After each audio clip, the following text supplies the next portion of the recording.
Of reading. आज बड़े दिनों बाद मैं आपके लिए कहानी जगत के सम्राट मुंशी प्रेमचंद की एक बहुत ही लोकप्रिय लघु कथा बड़े घर की बेटी लेकर आई हूँ। उनकी अन्य कहानियों की ही तरह इस कहानी में भी भारत की सुदृढ़ संस्कृति और परंपरा का सुंदर चित्रण किया गया है।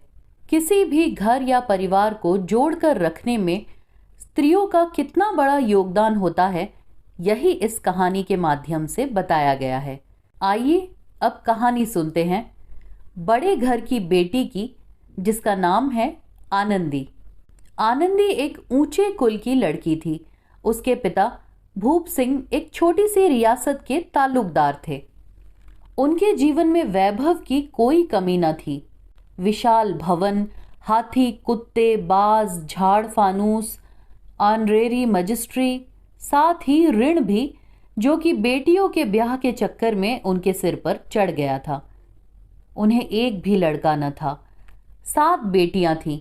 3 के ब्याह तो उन्होंने दिल खोल कर किए, पर 15-20 हजार रुपयों का कर्जा सिर पर होते ही उनकी आंखें खुली। अब चौथी बेटी आनंदी की बारी थी। सब बहनों में आनंदी सबसे अधिक सुंदर और गुणवती थी और पिता की चहेती भी थी। आनंदी के विवाह को लेकर उसके पिता बड़े परेशान रहते थे। वे अपने ऋण का बोझ बढ़ाना नहीं चाहते थे, पर साथ ही आनंदी के लिए अच्छे विवाह की भी कामना करते थे। जोग कुछ ऐसा बैठा कि आनंदी का विवाह जमींदार बेनी माधव सिंह के बड़े बेटे श्रीकंठ से ठीक हुआ। बेनी माधव सिंह एक जमींदार था, पर अब उसकी जमीन जायदाद सब कुछ खत्म हो चुके थे। एक दिन श्रीकंठ किसी आयोजन के चलते भूप सिंह के घर चंदा मांगने आए और भूप सिंह उनके स्वभाव पर रीझ गए। श्रीकंठ पुरातन हिंदू संस्कृति और रीतियों का उपासक था। वो बीए पास कर नौकरी करता था। बस बात पक्की हुई और धूमधाम से विवाह संपन्न हो गया। अपने पुरातन तौर तरीकों के तरफ झुकाव के चलते कभी कभार श्रीकंठ का अपनी पत्नी यानी आनंदी से भी मतभेद हो जाया करता था। श्रीकंठ संयुक्त परिवार का प्रबल समर्थक था। आनंदी के ससुराल का वातावरण मायके से एकदम जुदा था। यहाँ सुख सुविधाएं बहुत कम थी, परंतु आनंदी ने एक सुशील बहू की तरह स्वयं को परिस्थितियों के अनुरूप ढाल लिया। वह खुशी खुशी अपना जीवन यापन करने लगी। श्रीकंठ का एक छोटा भाई था जिसका नाम लाल बिहारी था। वो श्रीकंठ के एकदम उलट गवार और उज्जड़ था, परंतु अपने बड़े भाई श्रीकंठ का बहुत सम्मान करता था। वो भरे बदन का जवान था और पहलवानी करता था। जीवन ठीक ठाक ही चल रहा था। एक दिन दोपहर के समय लाल बिहारी से 2 चिड़िया लिए हुए आया और भाभी से बोला कि भूख लगी है, जल्दी से इसे पका दो। आनंदी भोजन बना चुकी थी। अब वो नए सिरे से यह व्यंजन बनाने बैठ गई। हांडी में घी पाव भर से अधिक नहीं बचा था, जो कि आनंदी ने सारा का सारा मांस में डाल दिया। लाल बिहारी खाने बैठा तो दाल में घी न था। उसने भाभी से जवाब तलब किया तो आनंदी ने कहा कि पाव भर ही बचा था, सारा मांस में डाल दिया। ये सुनकर लाल बिहारी को क्रोध आ गया। वो बोला, मैके में तो चाहे घी की नदी बहती हो। आनंदी को मैके की निंदा सहन नहीं हुई। वो मुंह फेर कर बोली, हाथी मरा भी तो 9 लाख का, वहां इतना घी नित्य नाई कहार ही खा जाते हैं। लाल बिहारी ये सुनकर गुस्से में आग बबूला हो गया। उसने थाली उठाकर पलट दी और बोला, जी चाहता है जीभ पकड़कर खींच लूं। आनंदी को भी क्रोध आ गया। वो बोली, आज वो होते तो मजा चखाते। लाल बिहारी से रहा न गया। उसकी स्त्री एक साधारण जमींदार की बेटी थी और उसका जब जी चाहता वो अपनी स्त्री पर हाथ उठा देता था। उसने खड़ाऊ उठाकर आनंदी की ओर जोर से फेंका। आनंदी ने अपना सिर तो बचा लिया, पर उसकी उंगली में चोट लग गई। वो खून का घूंट पीकर रह गई और अपने पति के आने का इंतजार करने लगी। 2 दिन वो बिना खाए पिए कोप भवन में ही रही। श्रीकंठ शनिवार को घर आया करता था। वो संध्या के समय लौटा। फिर आस पड़ोस के लोग इधर उधर की चर्चा करने आ गए। रात के 10 बजे तक सभा चली। फिर जब सब लोग चले गए तब लाल बिहारी ने आकर श्रीकंठ से आनंदी की शिकायत करी। बेनी माधव सिंह ने भी उसका ही साथ दिया।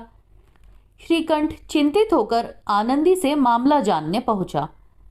आनंदी ने पूरा वाकया अपने क्रोध के साथ कह सुनाया और रोने लगी। वैसे तो श्रीकंठ बड़ा धैर्यवान था, पर अपनी स्त्री के आंसू और अपमान उससे सहा नहीं गया।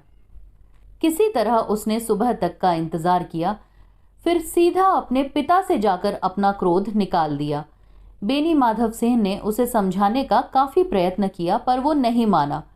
उसने कहा, इस घर में या तो वो रहेगा या लाल बिहारी। वो बोला कि वो अपने छोटे भाई का मुंह नहीं देखना चाहता। बेनी माधव श्रीकंठ का क्रोध तो शांत करना चाहते थे, पर लाल बिहारी के व्यवहार को अनुचित नहीं ठहराना चाह रहे थे। इस घरेलू वाद विवाद का आनंद लेने अब गांव भर के लोग बहाने से जमा होने लगे। बेनी माधव ये भाव ताड़ गए और तुरंत उन्होंने अपना तरीका बदलते हुए श्रीकंठ से कहा कि छोटे भाई से अपराध हुआ, उसे क्षमा कर दो। पर श्रीकंठ पिता का ये बदला सुर समझ न पाया और अपने निश्चय पर अडिग रहा। लाल बिहारी दरवाजे की चौखट पर चुपचाप खड़ा सारी बातें सुन रहा था। वो अपने बड़े भाई का बहुत आदर और मान करता था।